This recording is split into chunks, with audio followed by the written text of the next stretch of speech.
balancing the complexities of being a business owners and being, like human. Hello. It is intense. We have a lot of things going all the time within and around ourselves that we need to kind of figure out so that we can make the strides that we need to make in order to achieve success. And that's why we have Maria here today. She's going to tell us a little bit about herself, why this topic matters to her, and why it should matter to you. Maria, welcome to the show. Well, welcome. Thank you so much, Shauna. I appreciate being on your show. And of course, it's one of the topics that I love talking about is about reinventing ourselves. Because how many times do we really reinvent ourselves? Just about every single day. Hi there, everyone. I am Maria Belanic, and I am a grief coach. And now I didn't start out to be a grief coach. I don't think anyone ever does. But this is what life threw at me. And so I always like to say, we've all heard about the 5 stages of grief. Well, I'm here to tell you it's a bunch of BS. Because realistically, what it does is it keeps us stuck in something that we feel that we need to tick boxes off. And also, as an entrepreneur, how many times do we feel that we have to follow what someone else has set? And we think it's set in stone. And it really isn't. And so I believe that we become the women that we are to be through evolving, through everything that we go through in life. And a lot of times in life, and I was like this, I expected or I was waiting for someone to save me. When we're dealing in those low periods, the struggles, the challenges, it's almost like we want someone to throw us a lifeline. And we're waiting and waiting for it. And I think we fall into that story of how many times as a woman, our prince is going to come and save us. Well, I hate to tell you this, there isn't a prince that's coming to save us. We are becoming our own heroines, our own heroes of our own stories. And that's what led me to become a grief coach, is basically saying, I got to be my own saver, my own heroine, sort of to say, and stop asking permission of everyone else around me who's telling me what I should think, what I should feel. Because let's face it, being our authentic self is actually being our own vulnerable self. And that's when I realized that, hey, I got to do this work for myself and yet surround myself with supportive people. And I think that's what Shauna is. Shauna is a great cheerleader. Well, right? and over and above that, though, I'm just going to go, let's sweep that under the rug for a minute. No, truly, though, I think the grand scheme of things here is just allowing yourself to be a human first, without requiring yourself to do something about the experiences that you're feeling within and around yourself. Does that sound right? Yeah, it really does. I think we forget that we are humans first with a whole range of emotions. I think we bought into the stories or the myths about how we're supposed to feel at any given time, what we're supposed to think. And realistically, like, I'm kind of like, I'm not a mind, like I can't read your mind. I wish I could. No, you don't. Or anyone else's. I mean, in my previous career, I used to be a realtor, and I used to say, look, if I was that person on the mountain, right, that knew exactly what was going, I mean, I think that's where we sort of we're putting other people on this pedestal. Mm-hmm. And yes, some people have made it and they are a success. And we have been told, follow what someone else who is successful in your field does. Sometimes what we forget is we think that we're supposed to turn into them. Mm-hmm. We're not. We're our own selves. Following just means see what they're doing and adapt it to your own personality, to your own alignment of your core values. Absolutely. And my understanding is that's what you did when you were exploring this world of grief, because as you said, many people who perceive from the outside that, oh, this person's experienced traumatic and going through grief, they ought to, like you just said, it's the 5 or the 7 stages, and they ought to do these things. That didn't sit right with you, did it? It didn't. And I'm thinking, first of all, I'd like you to share that story, but then also looking at this from a broad scale, people who are running a business are often expected to do so as though they are not also living a life, potentially experiencing loss or excitement or any number of other very beautiful, complex emotions at the same time as needing to do the things in their business. So I guess the number one question is, how did you emerge on the other side of this checklist grief experience into a more authentic and genuine version of experiencing grief? And how has that impacted you in your life and your business? Because those two things are indeed intricately interconnected. It really is. And a lot of times we forget that everything is interconnected. When my son passed away, it shattered my world. And of course, I was in pain. I was in a dark place. And then on top of that, I had people keep telling me, like, why are you stuck? Why aren't you overing it? So a lot of times when we're dealing in the struggle and the challenges, we also get sort of like another layer thrown on top, in the sense of people saying, as you said, there's these 5 stages of grief. Why haven't I moved on? Why haven't I ticked these boxes and sort of things? And that kept me stuck or trapped for 10 whole years. And I was in a career, right, where I was dealing. I mean, I was an entrepreneur. I was a real estate agent, and I still went through the motions of doing my work, but hiding behind a facade, sort of thing. Like during the day, as I was working, I was more mechanical. And I mean, I've been a realtor for 26 years. So then, of course, I went through the motions and I could do it. But then at what cost? Because then by the time I got home, I was so much in pain. Like it was almost like, it's like this armor that we put on. And then when we get home, we're taking it off. And we're so much in pain that no one is seeing that. And it comes to the point where we have a hard time even showing it because the people around us aren't supportive. And so because of that, it's that mask. And for me personally, my moment came when I thought grief wasn't going anywhere. I was going to grieve my son forever. And that to many people will sound daunting. It's almost like, oh my God, like you're going to grieve forever. Like you're going to be this sad. And what I found was actually that was freedom. That was freedom to say, you know what, this is my reality. And if other people don't get it, then that's their problem, not mine. And that's what made me become stronger, because I ended up going into my core values, my authenticity, and being vulnerable. And also by being vulnerable, we actually set boundaries. And that is something that I think as an entrepreneur, a soulpreneur, we forget to do. We sort of have everyone else take away our time. Yeah. I see you smiling and you're like, okay, I agree. Everyone is like barging in, like, oh, yeah, you're an entrepreneur. Sure, you got more time here. Do this for me, do this. And it's not just time. And that's the beauty of, I think, what you're saying is like, it's not just time, it's also your energy. A lot of times it's your money. And there's also that aspect of it's your emotional energy.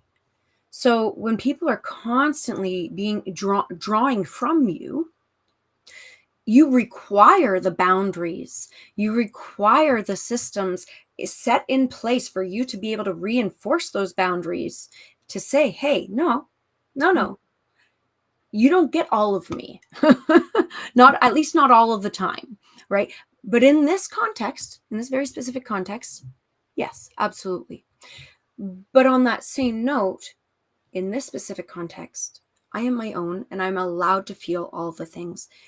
And what that looks like in this beautiful space where we dance between life and business is the joys of making more sales, of seeing your clients succeed, of seeing yourself succeed, of living your life fully, and the frustrations of pushing that boulder up the hill in the first place. And those two things very much do coexist. And so having those boundaries help us to navigate that with a little bit more kindness. So true. And that is so excellent. I mean, part of what I do is I've created the 5 pillars of care. And within those 5 pillars of care, because during my 10 years that I was stuck, my health also suffered. And as you said, energy is so important. And energy is all of us. It's our physical, it's our mental, it's our emotional, it's even our spiritual. Absolutely. And so, and I don't even like using the word balance because it's almost like, being on a teeter totter. Right. I'm probably going to be dating myself when I say teeter totter. I'm sure it's called something else nowadays. I'm not sure. My children use teeter totter. Sometimes they use seesaw. Okay. So And that's so, all right. And actually, to your point about balance, I agree. I think balance is a very misleading term, and it's not actually realistically applicable to this sort of conversation. But I had a mentor of mine a number of years ago introduce me to the concept of flow rather mhm, than balance, and that felt a lot more aligned. What do you think of that? I love the word flow, right? It's so much easier because realistically, it's about being in alignment or being in unity rather than because balance feels like, "Oh, I got to work some more to, Mhm. right? You think of the pie and you're kind of like, okay, I got to get it into equal Oh, pieces. Like, seriously. Sometimes, cutting a pie, one person's going to get a little bit more, another person's going to get a little bit less. and interestingly, I like that. I actually really love this idea of pie because somebody's going to want or need more, and some person is going to want or need less. And those wants and needs could vary. I'll tell you, when I had my grandmother over for our big family dinners, she'll say on one day, no, no, no, just a sliver, dear, just a sliver, dear. And another day, she'll say, no, no, keep it coming. And you have to be able and willing to flow between those states of reality. Yeah. And I love that when you say the flow, the states of reality, because it is. Because sometimes our body needs more focus, right? And the same thing, like sometimes our mental wellness needs more focus than the other aspects. And it's not that we're ignoring anything. It's basically that flow of says, okay, it's like tapping into our inner wisdom of today, this or this moment. This is what I need at this time, this area, more so than others. And it's knowing that everything is a whole. Right. Because I think sometimes, and I noticed even in grief, or even sometimes we like to compartmentalize everything, right? It's like, okay, here's this little box here, here's this little box here, here, this little box here. Well, no, we're more like that. What is it? That introverted 8, like the infinity. The infinity. And that's what our emotions are like. That's what our Mhm. thoughts are. And so if we see ourselves as this more movement, as the flow, as you said, right? Mhm. Infinity, then we kind of know that everything, I love that word flow. It what goes around comes around, right? And we just need to allow it to happen. I'll be honest with you. I have days where I am a right boss. I get everything done that I wanted to get done and then some. My clients are saying, "Oh my God, you weren't going to get that done till next week. I can't believe you did it." And I'm like, "Oh no, thank you." And I have other days where I am a potato. Mhm. And it's okay. I'm Yeah. allowed to experience those things because I am human and because I have the boundaries and the systems and processes set in place that give me permission, that I've given myself permission to feel those things when I need to feel them and to lean into that. And I think this is a really important part of how you approach your business as a grief coach because grief holds hands with a lot of other emotions and a Mhm. lot of other situational experiences that impact our choices, our boundaries, and all that jazz. Well, And you're helping people with that. You're mhm. guiding people to a space where they're feeling more confident in navigating that maze. Well, I guide or navigate towards basically saying finding your pockets of peace. I like to say it's about finding your peace on the other side of loss. Because realistically, what my peace is going to look like will be different than, say, your peace. Absolutely, Right? yeah. And it's so true because I think a lot of people sort of when they think of grief is like, oh, it's always going to be sad. Well, grief is really complex. It's a lot of emotions all together. It's sometimes two or three emotions at the same time. And really, it's living life because we have moments of sadness, we have moments of joy, we have moments of anger, we have moments of happiness. And so nothing is ever like 100% in the sense of, I always like to say, I've never seen a person being happy 24/7. Like, if, I mean, hey, unless you're one of these planks or somebody pumping in air, right? Like a Yeah. balloon. Um, we all, as human beings, go through a range of emotions, and grief is one of them because we've lost. I mean, I deal with the loss of a person, especially the loss of a child. Right. And grief, actually, I always go, is a huge umbrella because it can encompass, I mean, okay, I'm going to go back to my previous job as a realtor, where sometimes, each day to even have a listing or a sale, if you didn't get it, well, in some ways that's kind of grief. So it's like you didn't get the job. Hmm. So that can cause a grief too. And so even people like the loss of a relationship, the loss of a friend, And it's interestingly, you're speaking my language, because what you're making me think of now is something else that I was researching about grief, because I am human too, and of course I've experienced it. Everyone has. And what I think is interesting is grief can and does exist in moments of celebration. When you consider even getting married, everybody celebrates. Everybody is saying, "Oh my gosh, look at you guys, you're in love, it's beautiful." And it is, and it's so joyous and lovely. And you're also losing a part of yourself, a part of your autonomy. You're Mhm. losing, for a lot of women, you're losing your name. Some people are attached to that. Some people have made the hard choice to either hyphenate their name or to completely lose there's a lot involved with that. And so having that duality of emotion exist within one thing can feel like a lot. And when you're saying that, to me, what came up is that a lot of times we, as human beings, ignore our own needs in the sense of giving ourselves compassion. Right. Right? A lot of times, I mean, and I'm guilty of this at times too, and especially even beforehand. I was a lot harsher on myself. Like to other people, I would give them the benefit of the doubt, things like that. But for my own self, Yeah. it's kind of like, why didn't you know this? Why are you still Yeah. here? Oh Why? my gosh. We are our own worst enemies, aren't we? Oh my goodness. How many times have I been like, you should have done that? Or whatever it is. You're right. You're right. Yeah.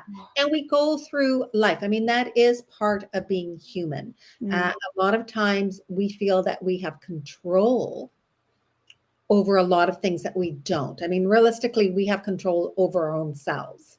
We have no control over sort of our outside world, what happens outside of our realm. Hmm.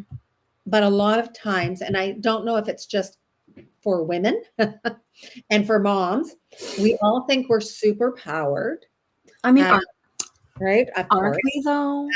And the thing is, sometimes I always go, control is because we are thinking with today's thoughts, right? Of what we know of today compared to, and then judging our own selves Hmm. for our past of who we were before. Does that make Right. sense? It does. It does, because you can't, it's, I'm a very big music person, and it makes me think of what's that song? I wish that I knew what I know now Mm. when I was younger, right? And it's that. But you didn't though. You You didn't. didn't. You learned, you grew, you are who you are today, and that's beautiful. And you can continue to carry that wisdom and knowledge as you progress through your life, but you didn't know it then. You weren't who you are now then. And that's okay. It just is what it is. Yeah. I like Well, that. I like that. and I think, and that's what we forget sometimes. We Yeah. kind of look at our younger selves, and sometimes our younger selves could have even been last week. It's true. It could have been And that 5 minutes was ago. years Let's be ago, real. right? And all of a sudden we learn something new. And this is what sort of that evolution is. And the evolving happens in grief, happens in life. And it's just about saying each day, each moment, we can evolve and maybe learn something different and yet stop judging ourselves for what we didn't know. It's, there's only so much that we know. And there's that's what's it called? Like those blind spots, right? Yeah, We only know what we know. that's right. And then sometimes we can meet someone, a mentor, a coach, and they can show us either a different way of viewing something, a different perspective, and that can kind of go, oh wow, yes, okay, right? That's right. That's right. Isn't it there's a Maya Angelou quote about that. When you know better, do better, right? But Yeah. the fact of the matter is, if you don't know better yet, then you can't do better. So it's okay. But then when you don't know better, when you know better, do better. Now, Mhm. with that, I want to ask you, because I know that we touched on a lot of the experiences, a lot of the very deep-seated experiences. And you mentioned finding pockets of peace. And that's a really important aspect. I'm going to invite you to share your last words of wisdom about that. Like, what are some of the steps you can take to find those pockets of peace? And what does that even look like? Well, thank you, Shauna. Yeah, so pockets of peace is what I named in the sense of finding that calmness in ourselves. There's a lot of challenges, a lot of struggles that we go through. And when we are allowing that to overwhelm us, it causes more stress and it actually harms our body and our mental wellness. Finding pockets of peace is actually giving yourselves compassion, but also finding those moments where you're fully present and only taking breaths for your own self. Basically, it's that you're just calming everything down and just focusing on that present. And in that, I'm actually offering a gift for your audience, which is Discover Your Pockets of Peace. And it could be the littlest of things of enjoying your cup of coffee. That's why Shauna must have known that I love coffee. And only I was going to say, I've already had my coffee for today, so I had to switch to water, but that coffee looks delicious. it really does. And a lot of times it's about being fully present because I do this Right. sometimes too. I'm in front of the computer, I'm drinking my coffee, but I'm not enjoying it. And it's really about taking those pockets or those moments where you get to enjoy the feeling of, if you're in the shower, of having the shower, the water hitting you, and just enjoying and actually being grateful that you have the warm water, right? It's these little things that we can do just to be fully present. Probably not That makes so explaining much it as sense. good, but that's okay. No, that makes so much sense. And it really taps into, and I think this is a really important action point. It's just, it taps into that mindfulness and gratitude. You Mhm. can take a moment to do that. You are starting your journey on discovering those pockets of peace, even throughout your experience of grief, which may or may not come to pass, as you revealed in your own story. And I think that's really beautiful. And I want to invite everyone to please reach out to Maria. She has some really amazing insights that she wasn't even able to contribute to this conversation because of our time constraints. So you want to dive into that world. 100%. And with that, know that this conversation isn't over. Please leave comments, share with your friends, keep the conversation going. We're not going anywhere. we will be here to talk to you every step of the way. And with that, we're closing season 1. This is episode 85, and we will join one another again in season 2 in September. And I'm looking forward to seeing all of you along the way, and you will be enjoying a lot of really cool replays throughout the summer. So with that, have a great rest of your year, your vacation, if you're in the hemisphere where it is summer.